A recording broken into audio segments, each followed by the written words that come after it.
Assalamualaikum warahmatullahi wabarakatuh.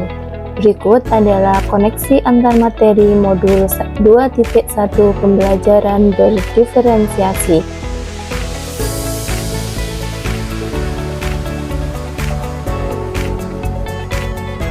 Perkenalkan, saya Sri Handayani SPD, calon guru penggerak angkatan 10 dari Kabupaten Lamongan, Jawa Timur.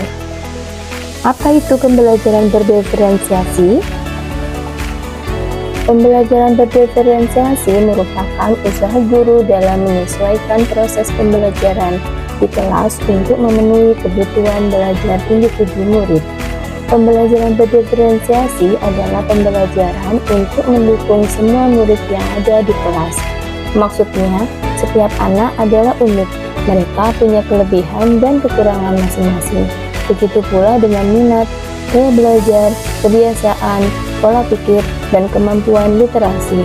Nah, disinilah diperlukan usaha guru untuk memenuhi kebutuhan belajar murid yang berbeda-beda, agar mereka merasa nyaman dan tujuan pembelajaran dapat tercapai.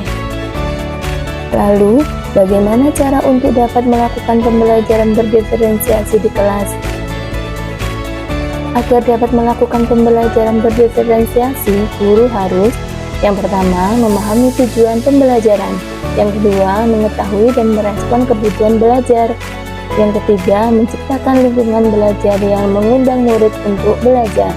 Yang keempat, melakukan manajemen kelas yang efektif. Dan yang terakhir, melakukan penilaian berkelanjutan. Ada 3 aspek kebutuhan belajar murid. Yang pertama, kesiapan belajar murid, mengharuskan guru untuk menelaah pengetahuan awal dan menentukan apa yang telah murid ketahui dan di mana murid berada. Yang kedua, minat murid. Minat setiap anak pasti berbeda-beda. Minat adalah salah satu motivator penting bagi murid untuk terlibat aktif dalam proses pembelajaran. Dan yang ketiga adalah profil belajar murid. Profil belajar murid mencakup yang pertama, lingkungan, budaya, gaya belajar, dan kecerdasan majemuk yang setiap anak berbeda-beda. Kebutuhan belajar murid dapat diidentifikasi melalui cara-cara berikut ini: mengamati perilaku murid, mengidentifikasi pengetahuan awal, merefleksi terhadap praktek pengajaran, berbicara dengan guru murid sebelumnya, membaca rapot murid di kelas sebelumnya, dan menggunakan berbagai penilaian formatif dan diagnostik. Strategi untuk mendiferensiasi pembelajaran ada 3 cara. Yang pertama, diferensiasi konten, diferensiasi proses, dan diferensiasi produk. Guru bisa memilih salah satu atau kombinasi di antara ketiganya.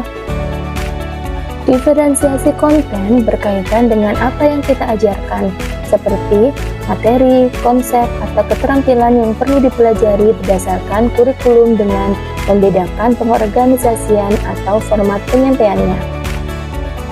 Diferensiasi proses merupakan kegiatan yang memungkinkan murid berlatih dan memahami atau memaknai konten dengan cara membedakan proses yang harus dijalani oleh murid. Sedangkan diferensiasi produk merupakan bukti yang menunjukkan apa yang murid telah pahami dengan cara membedakan atau memodifikasi produk sebagai hasil belajar murid, hasil latihan, penerapan, dan pengembangan apa yang telah dipelajari. Adakah keterkaitan antara modul pembelajaran berdiferensiasi dengan modul-modul yang lainnya? Tentu ada. Untuk dapat melakukan pembelajaran berdiferensiasi, maka guru harus berusaha memenuhi kebutuhan belajar anak sesuai dengan kodrat alam dan kodrat zaman berdasarkan filosofi Ki Hajar Dewantara. Dan dalam melaksanakan pembelajaran berdiferensiasi, seorang guru penggerak harus berpihak pada murid, reflektif, mandiri, kolaboratif, dan inovatif untuk menciptakan pembelajaran berdiferensiasi agar dapat memenuhi kebutuhan murid. Pembelajaran berdiferensiasi dapat menjadi salah satu strategi untuk mewujudkan visi guru penggerak yang berpihak pada murid. Dalam pelaksanaan pembelajaran berdiferensiasi, Antara guru dan murid harus ada kesepakatan kelas terlebih dahulu agar proses pembelajaran dapat berjalan dengan baik sesuai dengan nilai-nilai budaya positif.